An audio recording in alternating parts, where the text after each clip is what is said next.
Hi everyone, my name is Lillian Ruiz and I am the instructor for PCS 101, second summer session of 2004. So as you know, we're meeting online, and I assume if you are watching this video, you've been able to access our Moodle site. What I wanted to do in this video was to tell you a little bit about the class, much like I would have done if we were in a face-to-face class. Review the syllabus with you in the course outline so you have an idea of what it is we're going to be doing over the semester. And then we can begin in earnest next class. And basically what I'll be doing is posting videos much like this, talking about the class content. Then what I will have is a discussion forum with a question posed that you can answer, and that would try to mimic the class discussion that we would normally be having. And there will be some open book, open note quizzes based on the videos and our class textbook. And lastly, you'll be recording your speeches and uploading them onto our Moodle site so that your classmates can view them. So these are some of the ways that I'm adapting the face-to-face public speaking class to an online class, which I know sounds a little bit odd because public speaking, the assumption is that you are speaking live in front of the public. But I think about how the world has changed since COVID, and so many of our communications are occurring online, whether they be through video or they be through Zoom or some combination thereof. And I also think about the explosion of social media and influencers. And whether we like it or not, this seems like technology is going to be used as a primary mode of communication. So learning how to use the technology effectively and still be able to engage an audience is just as important as being able to speak live in front of an audience. So if you are familiar with summer classes, you know summer classes are condensed. And in fact, due to popular demand, this summer class is especially condensed. It is 5 weeks rather than 8 weeks. So things will go quickly, which is both good and bad. At the ending of the semester, you will have completed an entire traditional 16-week semesters worth of work. But obviously that's going to be very, very condensed. If we were meeting live, we would meet twice a week on Tuesdays and Thursdays. And I'm trying to mimic as much as possible what we would be doing in a live class. So what I will be doing is posting on our Moodle site these class videos and our class discussion forum responses every Tuesday and Thursday. Now, I'm well aware that you are probably watching this on Monday, which is the beginning of our semester, or maybe even Sunday night, which is when I'm planning on posting this. But I view this class as basically satisfying our first Tuesday class, so that the next posting would be by 9 a.m. on Thursday, because we would normally meet at 9 a.m. And to be quite honest with you, what I will probably be doing is posting the night ahead of time, just to try to avoid any difficulties if there are technological issues. But certainly you can expect that by 9 a.m. on Tuesdays and Thursdays that you would be able to find some communication from me, usually a class video and a class discussion forum question. So what I wanted to do was to draw your attention first to the Moodle site itself and to explain how I've organized things. So if you are looking at the Moodle site, you'll see that at the very top there's a general section, and then there are multiple icons. And that's where you can find most of the course material. And basically, the first icon in blue, which looks like a little folder, is Syllabi and Other Documents. This is where I have uploaded our class syllabus and our course outline, which I'm going to be discussing shortly, and any other handouts, let's say, that I would have been distributing in a face-to-face class. And the icon underneath that, you can see in pink, says due dates. Now, the due dates are included in the course outline, which is in the syllabi and other documents folder. But if you wanted to see the due dates separately so that you could plan for the entire semester, you can click on that and access that. And then you can see underneath that is past class sessions, another blue icon that looks like a folder. So what you will be able to readily access on our Moodle homepage is the current week's worth of work. And then what I will do at the ending of the week is that I will retire that and I will put that in the past class sessions folder. So you can access the past class sessions at any point throughout the entire semester. But what will be most visible on the homepage will be the current week, which we are working on. And this will probably be something that makes more sense once we move into our second week and you can see how that folder works. Right now we don't have anything in the past class sessions folder because, well, we haven't had any classes. In the orange icon underneath that, you can see discussion forum. So I'm going to be posting discussion forum questions at the ending of each of these videos that I post every Tuesdays and Thursdays. And I'll talk a little bit more about that in a moment. And basically your response to that question, I will count as attendance, as if we were in a face-to-face class and you were actually participating. And then you can see that there are two optional icons that are over a little bit to the right. One is in green and is an optional chat. So if you ever wanted to chat with your classmates or with me, you could do so through that icon. And there also is an optional Zoom, and this is where you would find my Zoom information if you ever wanted to Zoom with me. And then beneath that, you can see the current week. We are in the first week, and I've got the dates listed as 7/16 Tuesday, because we would normally be meeting on a Tuesday and Thursday, and 7/18 Thursday. So this class that you're watching now satisfies the 7/16 class. So the next class, which I will probably post on Wednesday night, but will definitely be available by Thursday the 18th at 9 a.m. will be our next class. And you can see that the topic just says introduction, because I just wanted to review the Moodle site and our syllabus and course outline. And note that what I've got underneath the videos are the notes for that particular class, much like I would be posting or writing on a whiteboard, let's say, if we were in a face-to-face class. And under Moodle, I do have a note. Moodle is the first point in the notes below that says I'm not using the gradebook feature, so you don't need to worry about the gradebook. And if you were to go into the gradebook, please don't panic. I'm not using that. So if you wanted to know your grades at any point throughout the semester, just ask me. And the second section of the notes below is syllabus and course outline. This is where I'm going to review both the syllabus and the course outline, which you can access at the top blue icon where it says syllabi and other documents. And I have a note there, if you were to open it up, that this folder contains the course syllabus and other documents distributed throughout the semester that you'll need to refer to periodically. And the attachments for all of these documents as PDFs, if you wanted to print them up, and I'm a bit of a dinosaur. I like having paper in front of me. I think that's much easier. You can find that at the bottom of the page. But I also have a note that if you cannot open the attachments, the text is as follows.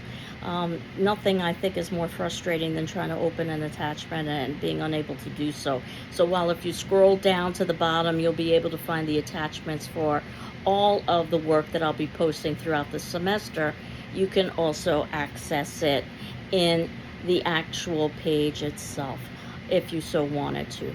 And you can see that what I've got posted now is the syllabus and the course outline. So I wanted to begin by reviewing the syllabus.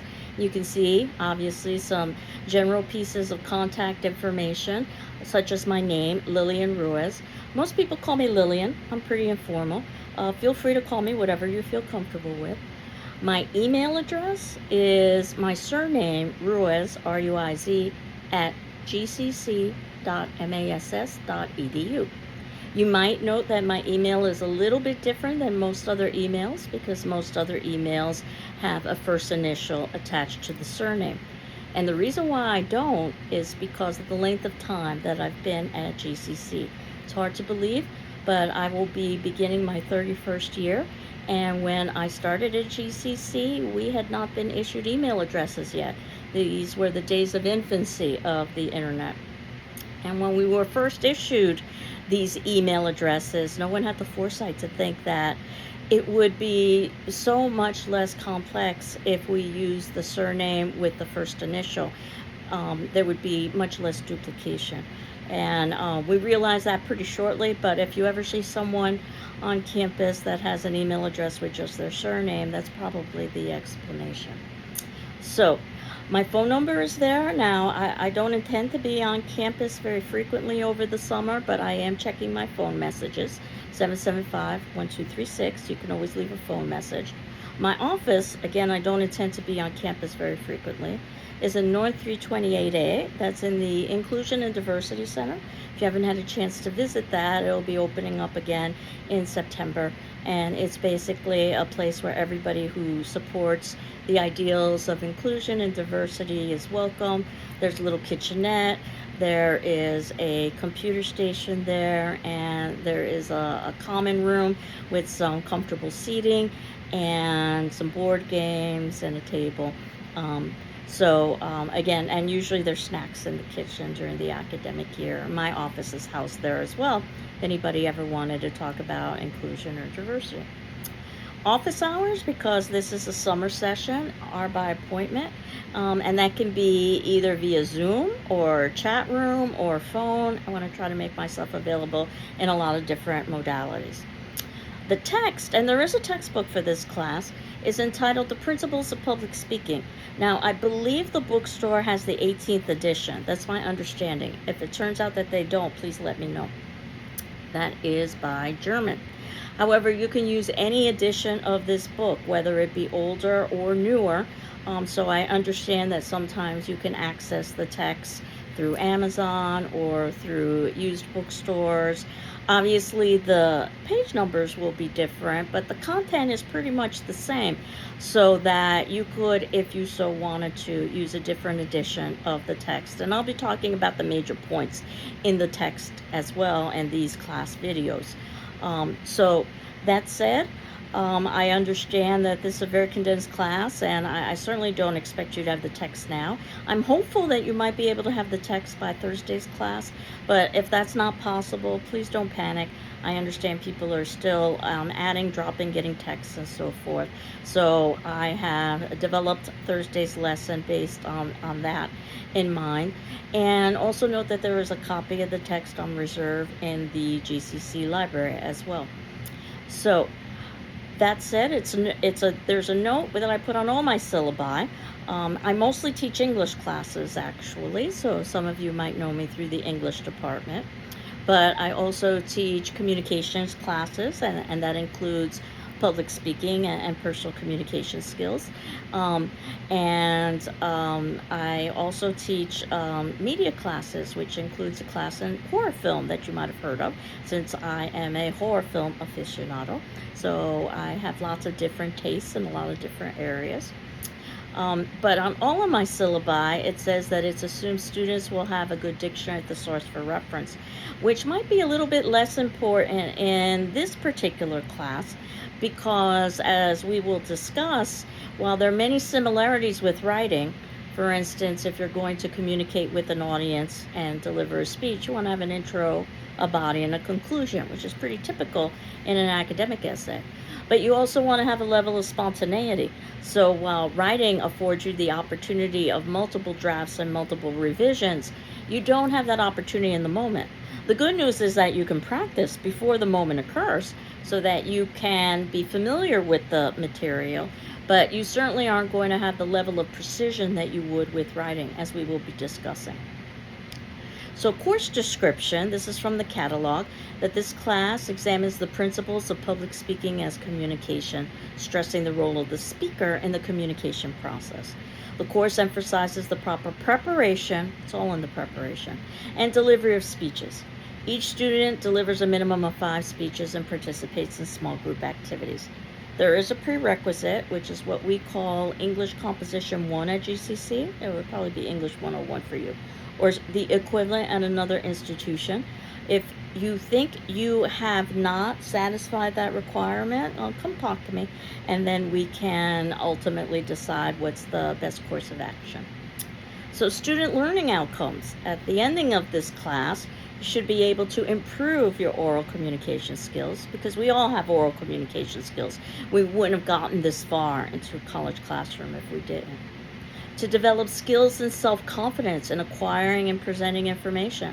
And sometimes we already know what it is that we're going to be talking about. We know the content, so it's just about organizing it. Sometimes we need to do research to develop the content, and we'll be talking about both of those. To apply critical and analytic thinking, buzzwords you often hear about in college. Mostly what that means is asking questions, analyzing, interpreting. What I like to say that many times toddlers do very well. They ask lots of questions, especially the question why, which I've always said is really the question of college, that high school is about learning what, college is about trying to decipher the why of that what. And as we know, the why can be quite complex. To promote a greater understanding of communication in formal and informal settings. The idea is that ultimately we adapt our communication styles based on the situation and based on the audience. And to encourage each student's unique sense of voice. Your personality really is your strongest attribute.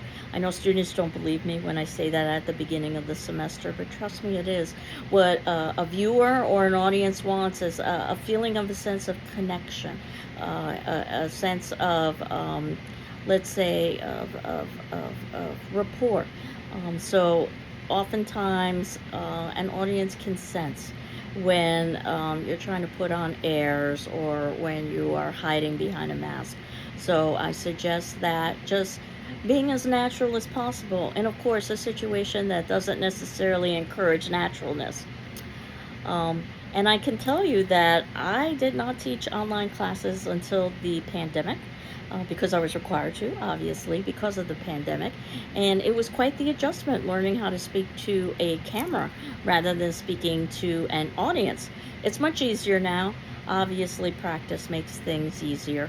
So that's part of the element of this class, especially if you don't have experience speaking in front of a camera and being recorded, is getting some level of comfort doing that. Though even speaking to a live audience can feel uncomfortable. Unless you are a teacher or an entertainer, chances are you probably don't speak to larger groups of people. So again, both of those situations really just require practice, and that's part of what this class is about. So procedures, as I had indicated earlier, I'll post a video of myself, much like this one, discussing class material that would be based on the class readings assigned for that class. By the time our class would normally meet in person, and that would be Tuesday, Thursday at 9 a.m. You have 48 hours to watch that particular video for the class and answer its corresponding attendance question in our class discussion forum. And your response would be counted as attendance for that particular class. And certainly if you need additional time after the 48 hours, just ask me for an extension and I'll grant that to you. But as we know, this is a very condensed class, so we don't have a whole lot of time to spare. Now, you're not going to be required to respond to your classmates' responses. You're encouraged to. It would be, again, much like a live class. If somebody said something in class, you wouldn't necessarily be required to respond to it unless you were moved to do so. So it'll be the same with your discussion forum.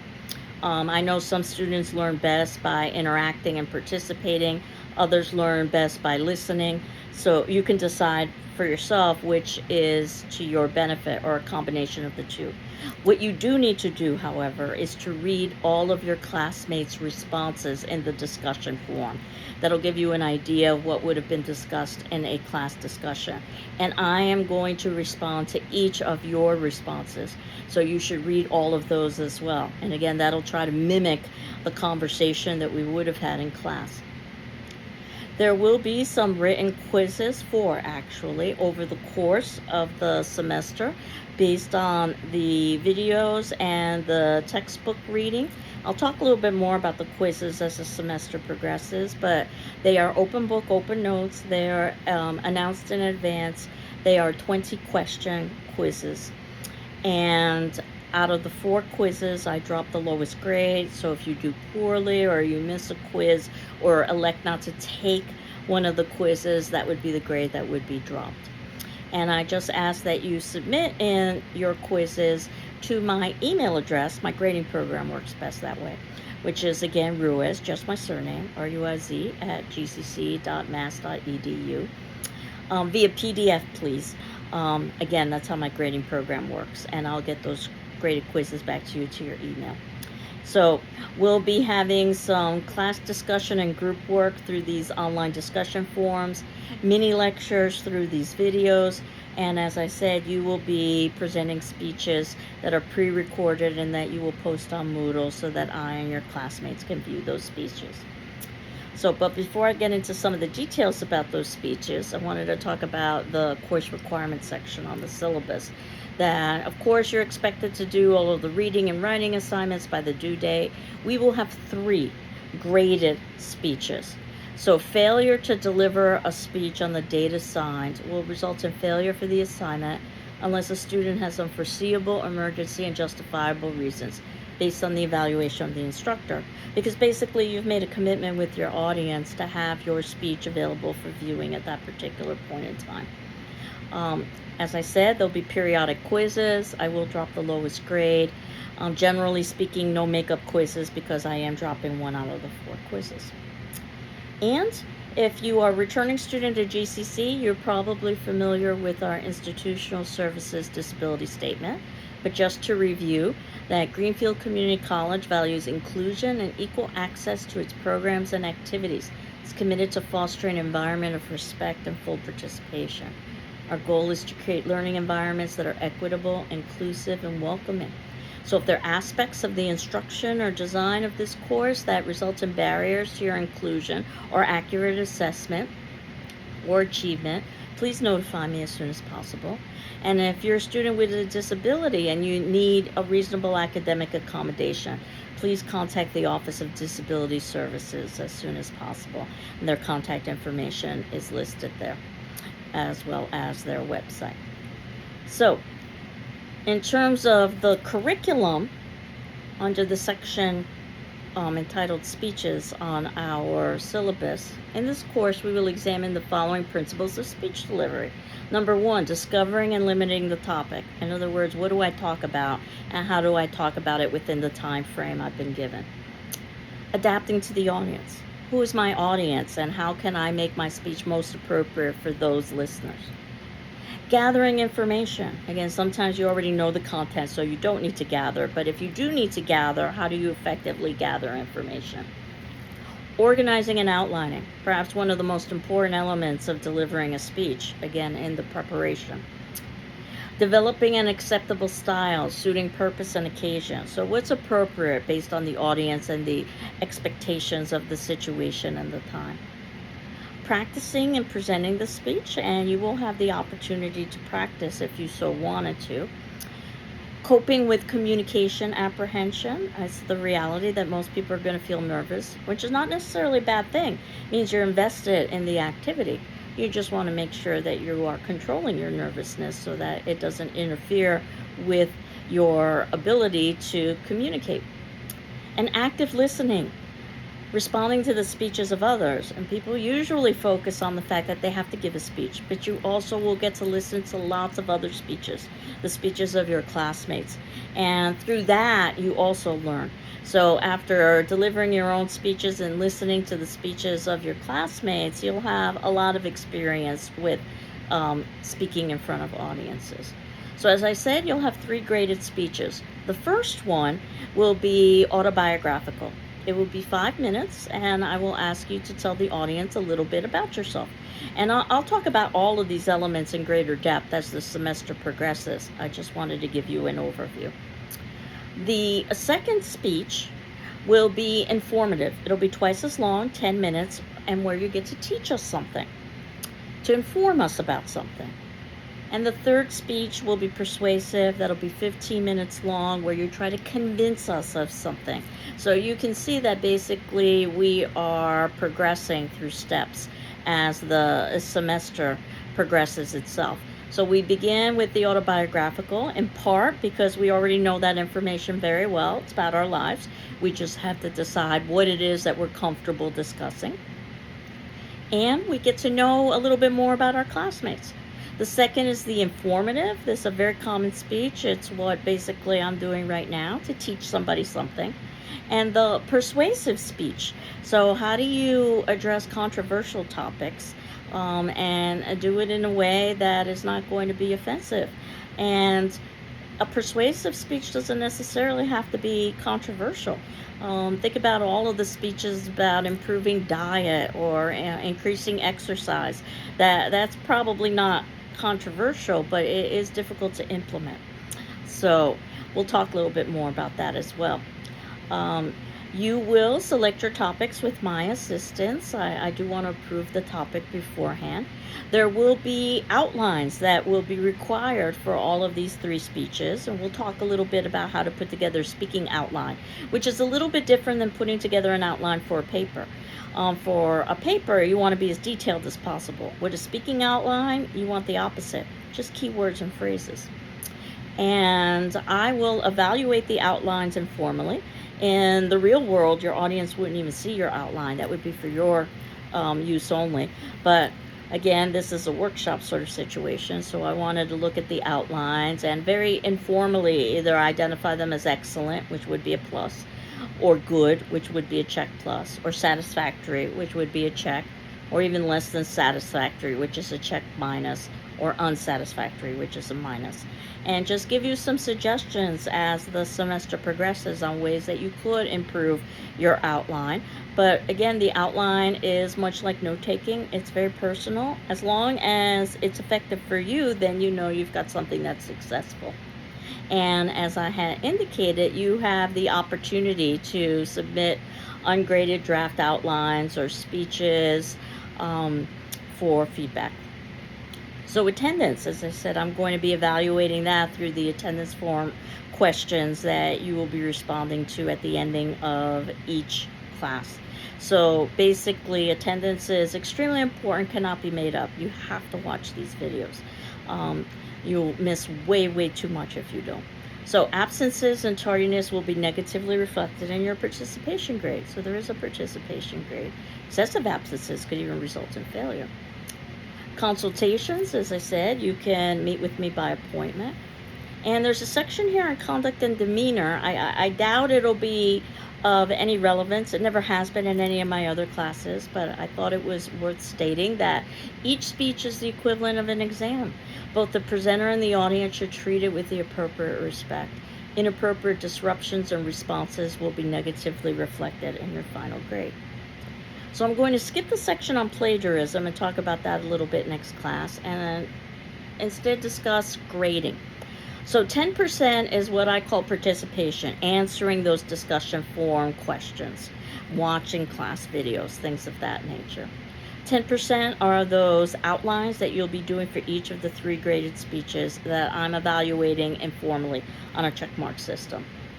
20% is speech number 1, your 5-minute autobiographical speech. 20% is speech number 2, your 10-minute informative speech. 20% is speech number 3, and that is your 15-minute persuasive speech. And 20% are those 4 quizzes, and that would be really 3 quizzes because I dropped the lowest grade. And an A is excellent, a B is good, C satisfactory, D poor, F failing. So that gives you an idea of the course components.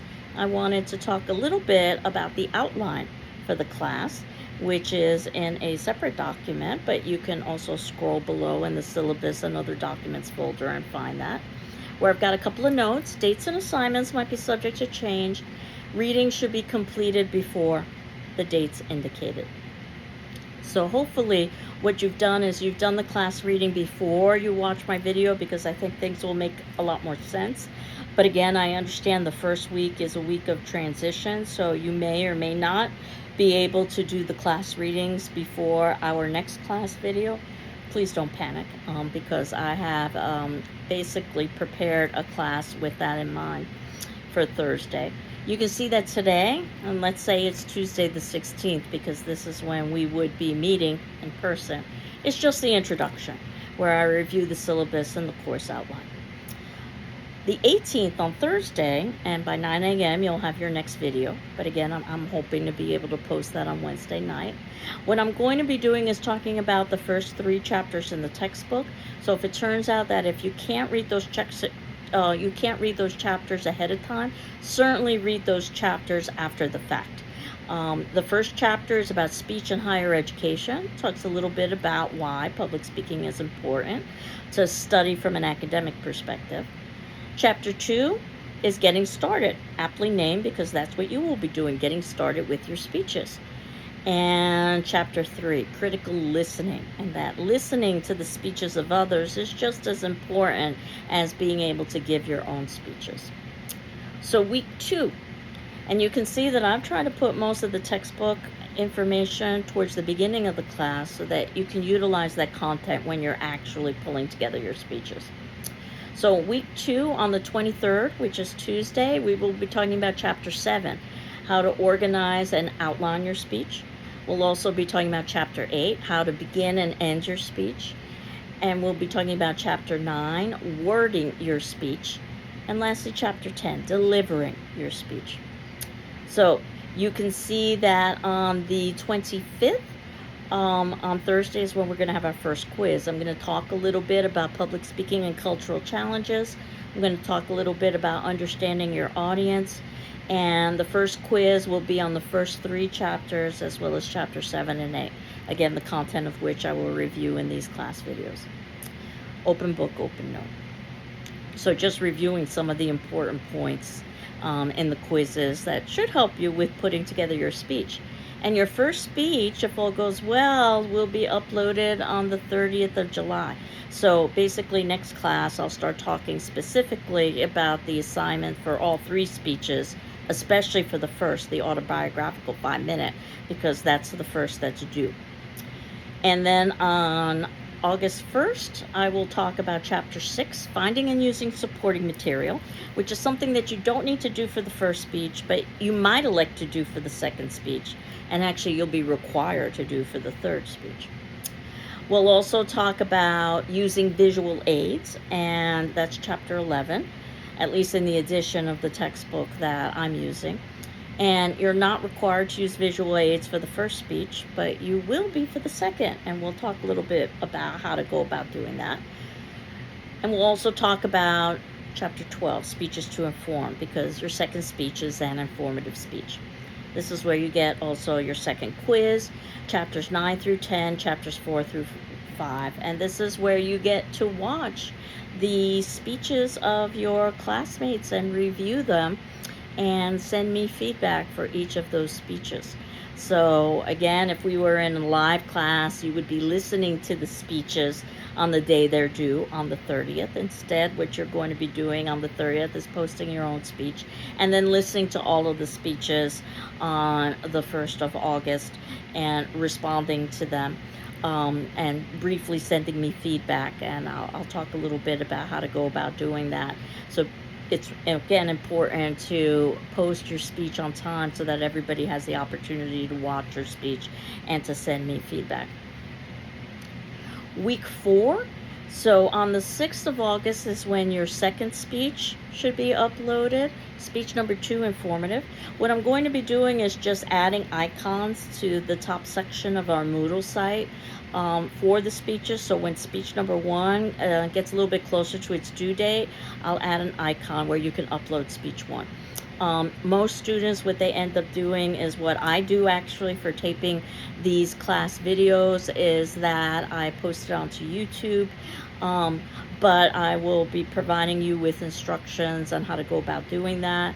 I personally just use my own cell phone to record. That's what I'm using right now, but you could use a cell phone or a computer or something of that nature.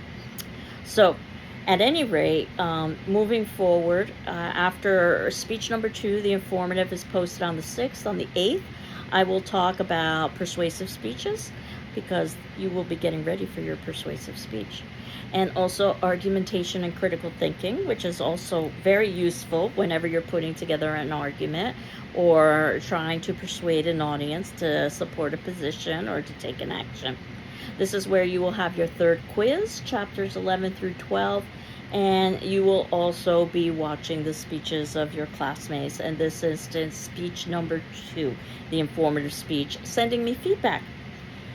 And then week 5, on the 13th, is when you are going to be posting speech number 3, your persuasive speech. And then on the 15th is when you will have quiz number 4. Some of my students elect to not take the 4th quiz if they've taken the first 3 and they've done well.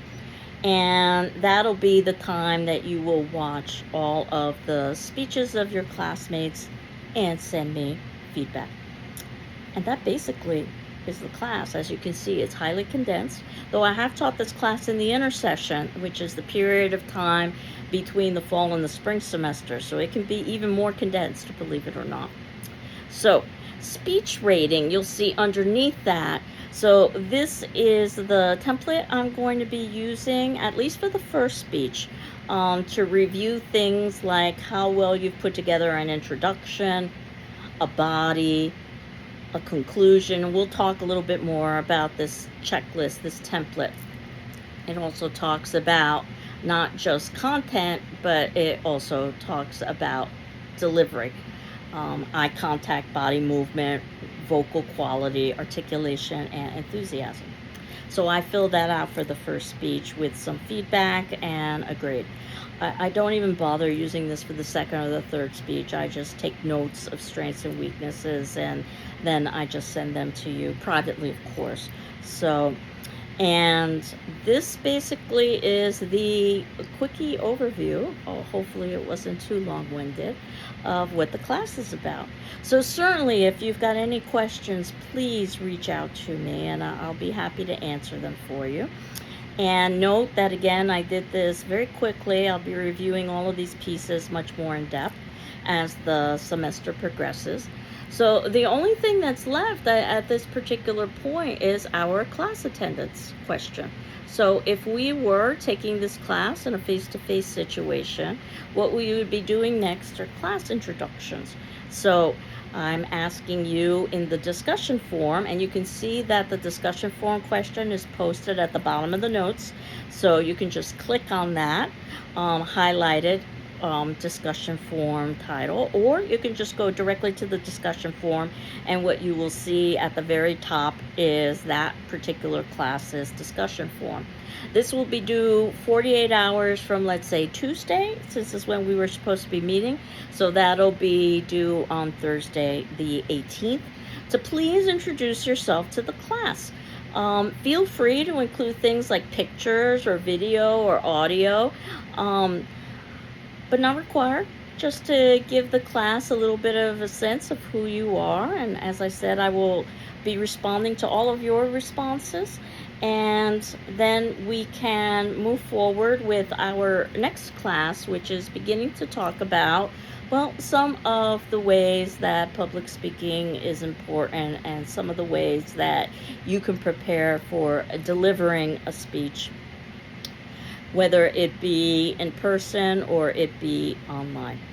So I hope you're doing well. I'm doing well, and we will continue on next class with talking about the first few chapters in the textbook. Take care. Bye-bye.